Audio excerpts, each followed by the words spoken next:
The time has finally arrived. We have less than 10 games to go in the Premier League season. Only 3 points separates first from third, so it only seems fitting for us to predict the rest of the way. Today, we are predicting the Premier League title race.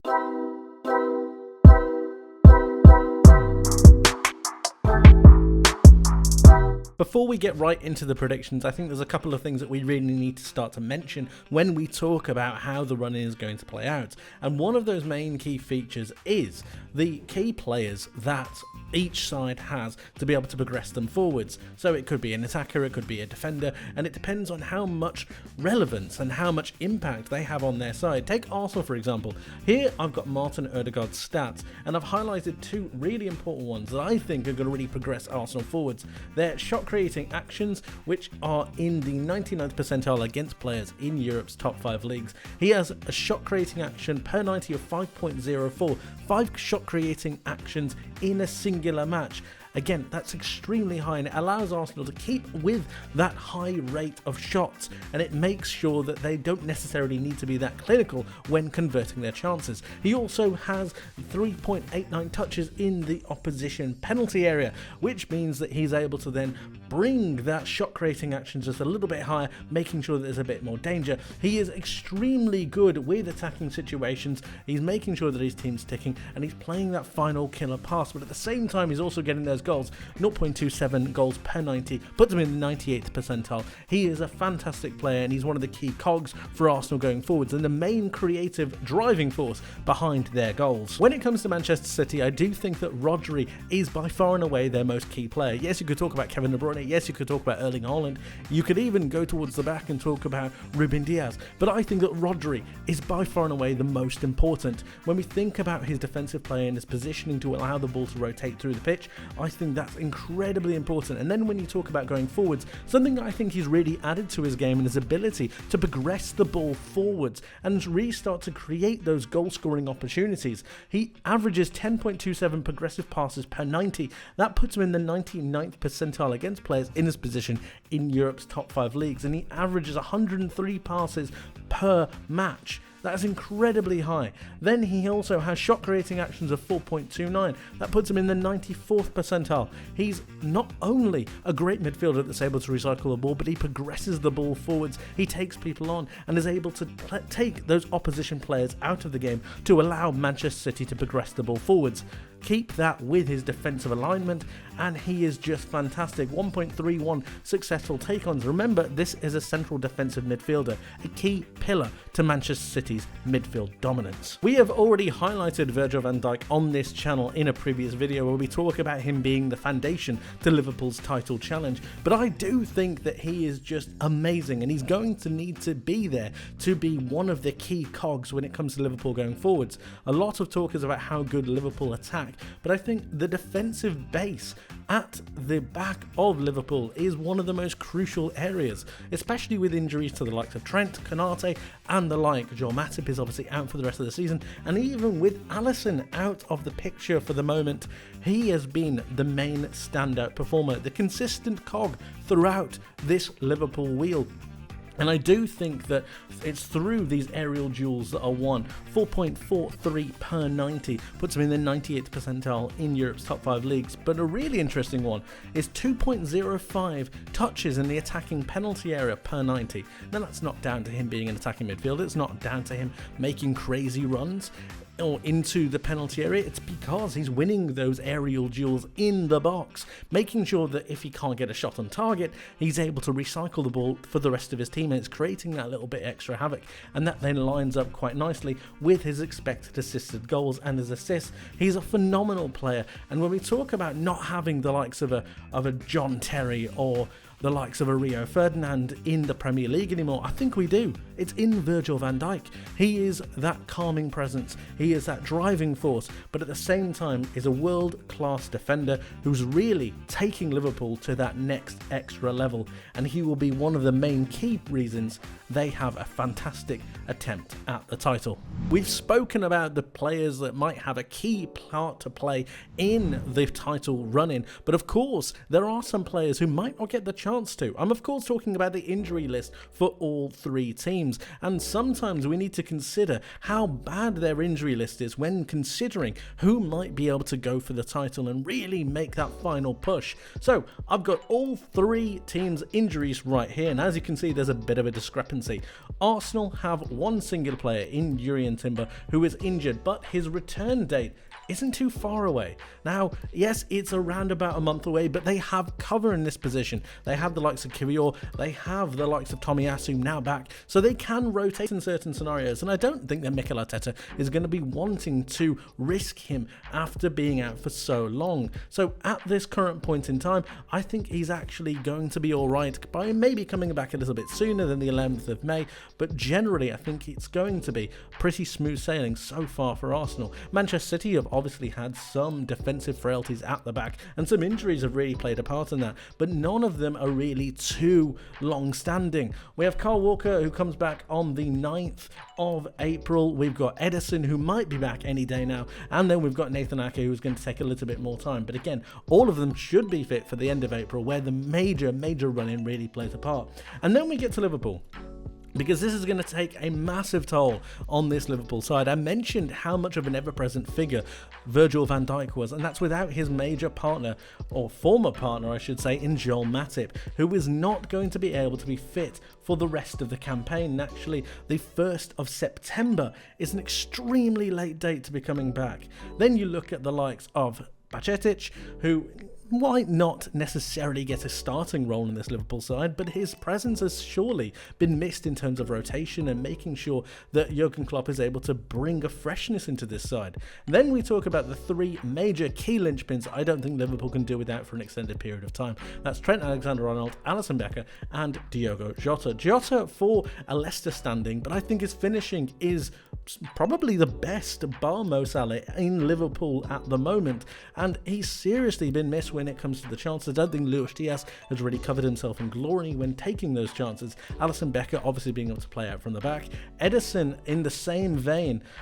When we look at these two and look at the fact that Arsenal have their main keeper available at the moment, it's very impressive the fact that Liverpool have been able to go with these injuries and still manage to pick up points. And obviously, as soon as they get these players back, they're going to be a different outlet. Trent bringing that creativity, bringing that solidity when it comes to attack, and that just a bit of difference at a different pace will allow Liverpool to transcend the way they want to play yet again. Curtis Jones, Andy Robertson and Thiago, who doesn't have a return date. I'd be very surprised if he played again this season. Andy Robertson, their first choice left back, you could arguably say, and Curtis Jones. Again, we talked about that rotation in midfield with Bajcetic.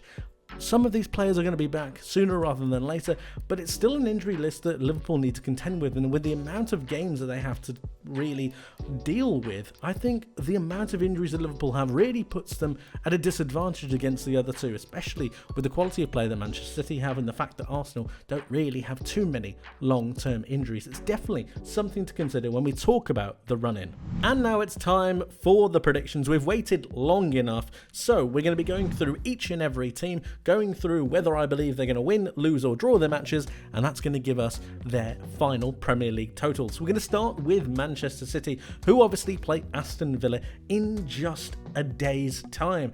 I've got them winning that match, and then we move on into Crystal Palace away from home. Now, it can be a difficult game, especially with the way that Palace have now set up, a bit more defensive. The teams have found it a little bit easier to play against Manchester City recently when it comes to stopping them and blocking them out, but I do believe that'll be a win as well. And then we need to talk about the real congestion of fixtures around the UCL games. Of course, the Champions League is a massive thing to really deal with, but it's who has the easier game in between the two fixtures and who has the easier game following it. So, Manchester City obviously play Real Madrid, but they play Luton in between that, and it's crucial to remember that they play Luton at home. Manchester City's home record is pretty sensational. They haven't lost a game at home and they've drawn 5, but they've won the rest of them. I actually don't think that Manchester City are going to lose another game this season. I think they're going to be absolutely fine at home, and I can see them being fine against Luton. The defensive frailties of Luton, I think, will show themselves away from home.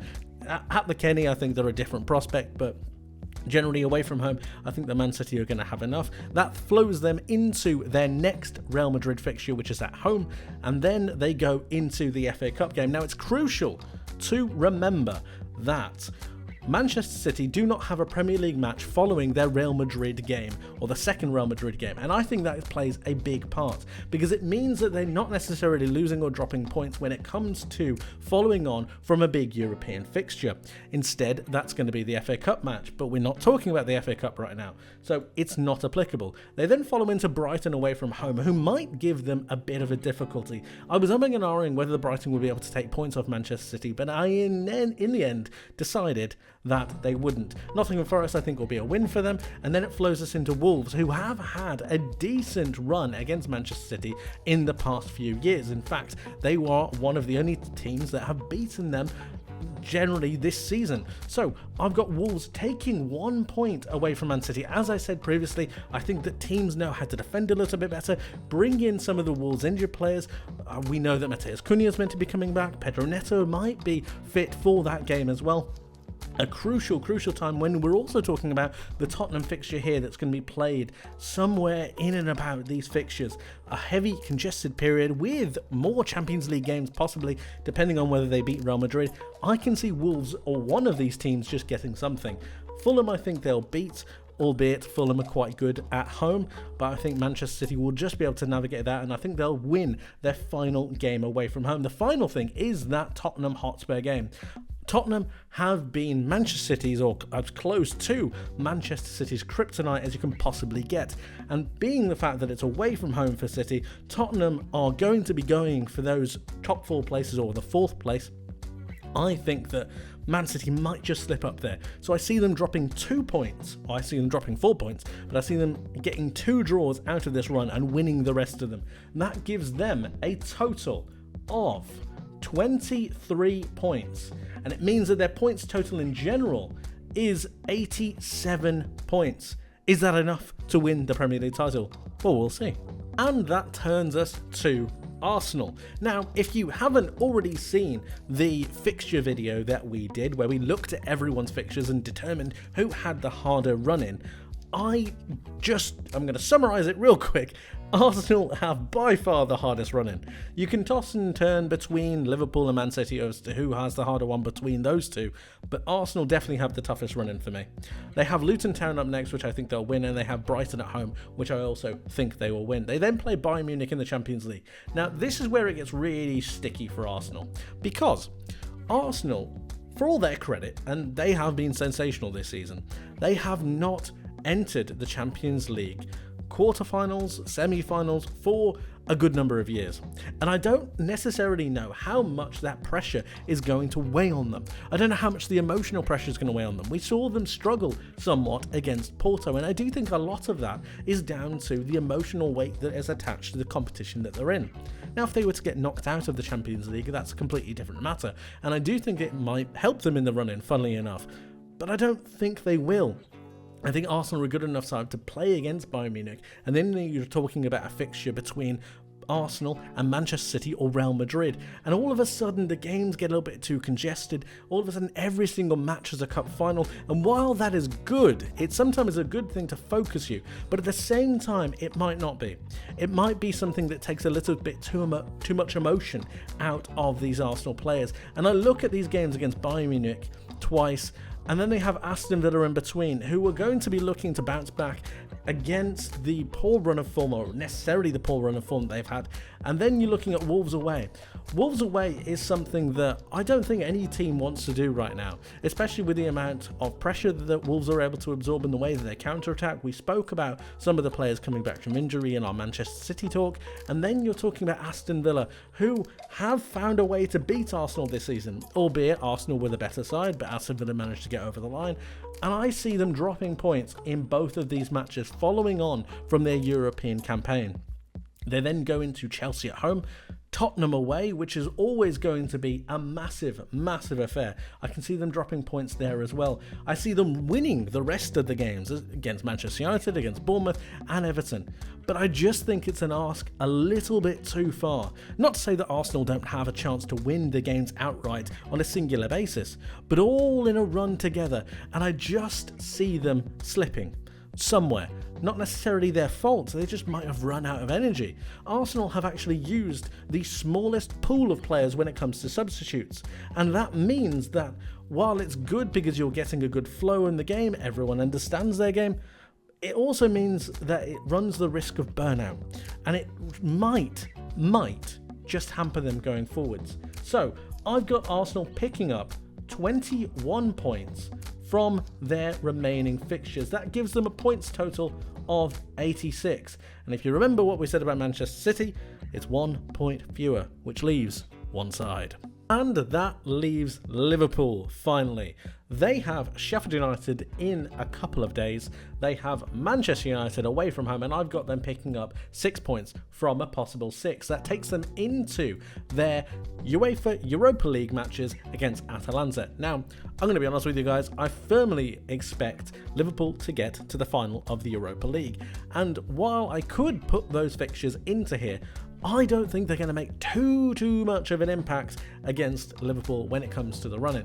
But we'll talk about that in just a second. They have Crystal Palace in between the two Atalanta games. Now, depending on what happens in this fixture, I can see them being able to play a full-strength side against Crystal Palace and then rotating for the second match, depending on how everything plays out, of course. I've got them winning that Crystal Palace game, and then that takes them into that second Atalanta game. Following on from that, because they're away from home, and because it might be a more emotional affair than some people might expect, we have Fulham away. Now, Fulham have been pretty good at home, especially against some of the better sides. And I can see if there's any time for Liverpool to be dropping points, it's in this game. So I've got them drawing this one. I don't think for 1 second that every side is going to be winning all their games. I just don't think that's going to be the case. And if it was the case, Liverpool would be winning the league. Fulham then moves into Everton at home. Now, the derby is something that you need to consider. However, Everton's form hasn't exactly been fantastic of late. Liverpool have normally gotten the better of them generally, and I see them doing exactly the same here. That follows into West Ham away, who generally have been okay. I think West Ham have been pretty solid this season. I think they're 7th place at the moment, but I don't see them overturning Liverpool. That takes them into the Tottenham match, who, as I've said, with Manchester City, will be looking to get either top 4, whether it's just above Villa or around Villa. They're still vying for that 4th and 5th spot. So if that isn't solidified just generally, I can see them really putting up a fight against Liverpool. Of course, this was in the controversial game where Liverpool lost due to those extremely unfortunate circumstances, but I see Tottenham being quite a difficult game, and it's the only other match that I see them dropping points in. As for the Aston Villa game away from home, it's going to be difficult, it's going to be tough, but I do see Liverpool getting those 3 points. That high line and Trent coming back into the side, you see what I'm talking about. We actually did a video about it a few months back about how Liverpool managed to exploit that Aston Villa high line. And then finally, that takes you into Wolves at home. Now, while I do think that Wolves are a completely different proposition at the Molineux, and I think the way they absorb pressure is very good, sometimes I do think away from home they tend to not necessarily have the attacking drive going forwards or the build-up play to be able to make sure they're able to consistently sustain attacks. And for that reason, I just think that Wolves might not have enough to be able to beat Liverpool at Anfield, especially given the Anfield crowd, Klopp's final day. It just is set up for something dramatic. So I've got all of those games played out, 2 games where they drop points, that's 4 points dropped, and that gives Liverpool a total of 23 points, very much like Manchester City, and it gives them a points total of 90. And that's right, you've got it correct. I've got Liverpool winning the Premier League. But of course, let me know what you guys think in the comment section below. Get involved and give me your title race predictions. I would love to hear from you. Thank you ever so much for watching. I hope you enjoyed. I hope you learned something new, and I hope to see you in the next one. But until then, my friends, take care.